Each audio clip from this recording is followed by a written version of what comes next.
This is what the parade grounds look like today. The grounds are still used for important events and ceremonies. One of the last places Fitzgerald would have stopped in before making his way to the Officers Club was the PX. This picture was taken circa 1920, which is a couple of years after Fitzgerald's stay. However, he would have stopped in here to buy personal sundries because we all know how well he kept himself groomed. With his other supplies, Fitzgerald would have purchased his cigarettes here as well.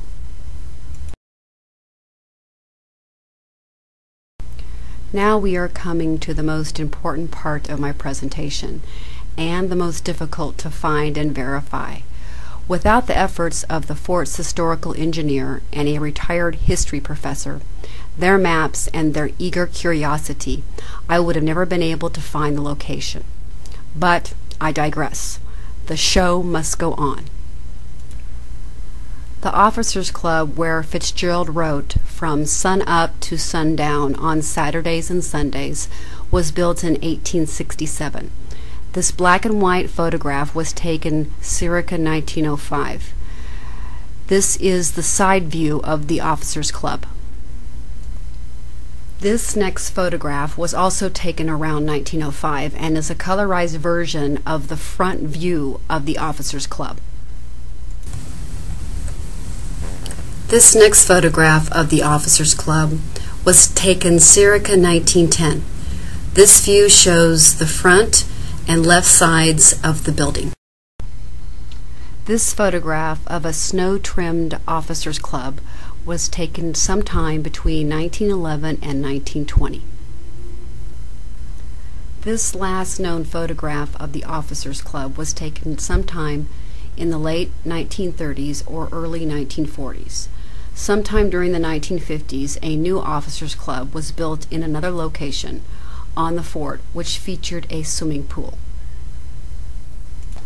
The old Officers Club was originally known on fort maps as Building 42. This is the original specifications card of Building 42. This photograph shows the two intersecting street signs of McClellan and Custer Avenues. On this corner is where the original Officers Club stood. What is hilarious now, but wasn't so funny then, is that on her visit to the fort, Dana got the intersection right, but the corner wrong. She remembers at the time being disappointed when she saw that a children's play gym had replaced the site of the old Officers Club. If Dana had just turned around, she would have had the shot. As it turns out, the Officers Club was located on the northwest corner of McClellan and Custer Avenues and not the southeast corner. The real former location of the old Officers Club is now a parking lot for the JAG building that is located just to the left of the parking lot. The next few buildings are still used today and were opened during the time Fitzgerald was on base. This photograph is labeled Building 55. This building was a former base hospital. Since Fitzgerald was known as somewhat of a hypochondriac, how many of you think he might have stopped by once or twice with a health-related concern? Raise your hand. I thought so. The building presently houses offices for the Army Community Service Administration. This building, labeled 244, was the Bachelor Officers Mess Building. This is where Fitzgerald would have taken his meals. The building is now housed by the staff of the Judge Advocate and Federal Courtroom. This building, labeled 43, was the old Bachelor Officers' Quarters. This is where Fitzgerald lived while he was on base. This building is now office space for several Army activities. In 2006, my former principal, Mr. Michael Robinson, now employed by the fort, made an unprecedented discovery. While working in Bell Hall, which is the former location of the history department, he found two shadow boxes that contained information about Fitzgerald and his stay at the fort. Because he remembered the time I attended the 2005 New York conference and how crazy I was about Fitzgerald, he emailed me these photos. Imagine my surprise when I got his email.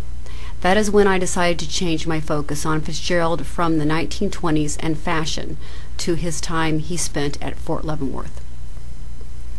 Both of these shadow boxes were created by the Fort Leavenworth Historical Society and presented to the fort in 1986.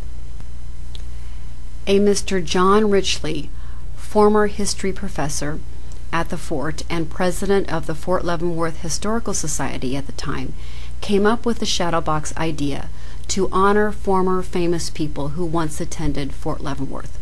5 other shadow boxes exist. One of the other shadow boxes contains information about Buffalo Bill and his stay at the fort. Each shadow box contains the same information. They both contain the same picture of Fitzgerald in his Army uniform minus the hat. Each shadow box contains a copy of his first book, This Side of Paradise. Each shadow box contains a replica of Fitzgerald's U.S. insignia pin, his infantry rifle pin, and his lieutenant bar. F. Scott Fitzgerald was a member of the 45th Infantry Regiment. Each shadow box also contains a plate which is paraphrased from a short story Fitzgerald wrote entitled What I Think and Feel at 25, which was published in the American Magazine, Volume 96, in September of 1922. The plate reads, From November 1917 to February 1918, 2nd Lieutenant F. Scott Fitzgerald underwent officer training at Fort Leavenworth. While here, he wrote the first draft of his first novel, This Side of Paradise. In his own words, every evening, concealing my pad behind small problems of infantry, I wrote paragraph after paragraph. After 2 chapters, I was detected by Captain Dwight Eisenhower, and the game was up. I could write no more during study period. The bottom of this plate contains this final paragraph.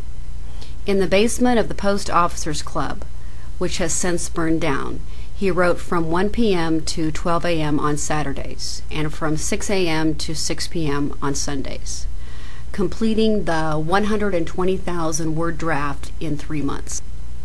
I hope this presentation has shined some new light on the biographical sketch of Fitzgerald's life.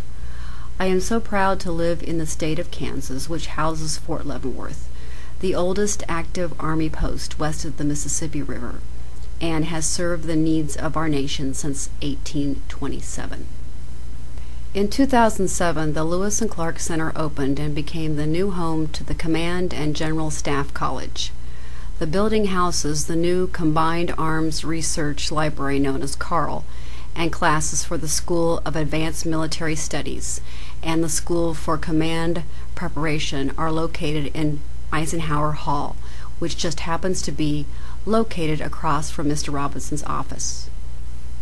I would like to give a special thanks to my former principal, Mr. Michael Robinson, whom without his help this presentation could not be made.